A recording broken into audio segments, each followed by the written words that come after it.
আজকের লাভ ক্ষতির অঙ্কটি হলো ধার্য মূল্যের উপর অর্থাৎ এমআরপির উপর 25% কমিশন দিয়ে এক বই বিক্রেতা 20% লাভ করেন।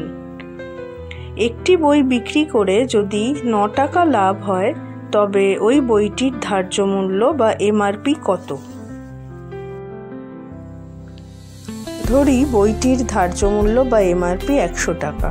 যেহেতু কমিশন 25%, তাহলে বিক্রয় মূল্য হবে 75 টাকা। আবার বই বিক্রেতার এক্ষেত্রে লাভ যেহেতু 20%, তাই বইয়ের বিক্রয় মূল্য 120 টাকা হলে ক্রয় মূল্য হয় 100 টাকা। আর বিক্রয় মূল্য 75 টাকা হলে ক্রয় মূল্য হবে 125/2 টাকা। তাহলে লাভ হলো 25/2 টাকা। বই বিক্রেতার 25/2 টাকা লাভ হলে তার এমআরপি হয় 100 টাকা।